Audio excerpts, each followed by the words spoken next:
Geminis born during the day get the best transits out of the two Mercury-ruled signs this year.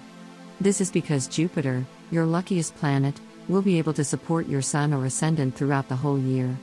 And even though, by the time you read this horoscope, Jupiter will already be retrograde, that just means that the biggest planet on our solar system is getting ready to revisit your 10th house of career, bringing further expansion to your actions and popularity. Now, that won't really happen until October, so why would August continue the upward trend? Jupiter things aside, Mercury is also rather powerful this month.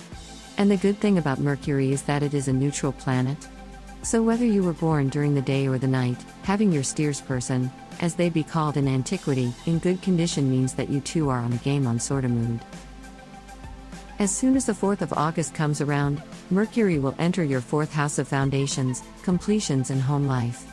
This means that for most of the month, you'll be fully supported to close any chapters that need to be completed in your life, as well as have the comfort to sit back and relax.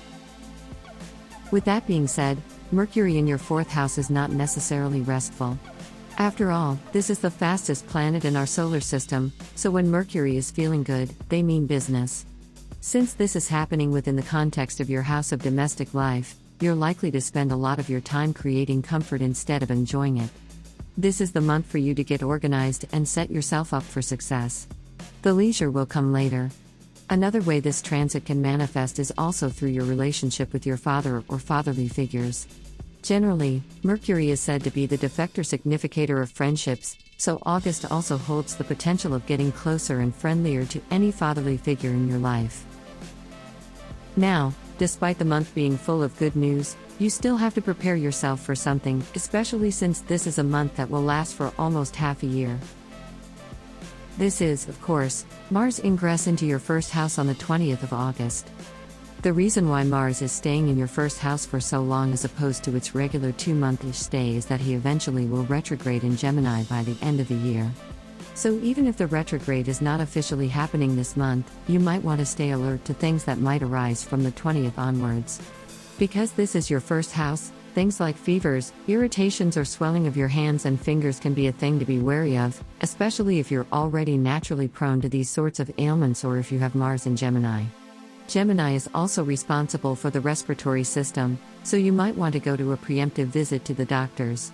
Though, the physical manifestations of this transit are more likely to be experienced by those of you born during the day. For those who are nocturnal natives, this is more likely to show up as an inner quest to sort out repressed anger or even have a significant venting session with a friend or employee that might need to hear a couple of words from you. You have the time to prepare, so take this chance.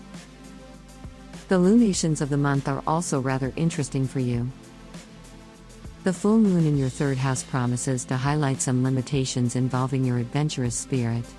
At this time, you may realize why that trip you were planning won't come to fruition, or for those who are in school, you could also get signs from the universe that maybe what you're trying to study is not entirely for you.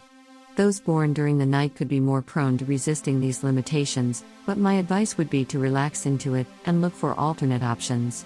Because this moon is ruled by Saturn, the implications of this transit are likely long-term, so don't feel like you need to have it all figured out. Accept that you don't know what to do, and the answer will come eventually, though probably around February of next year. The new moon is much more pleasant, however.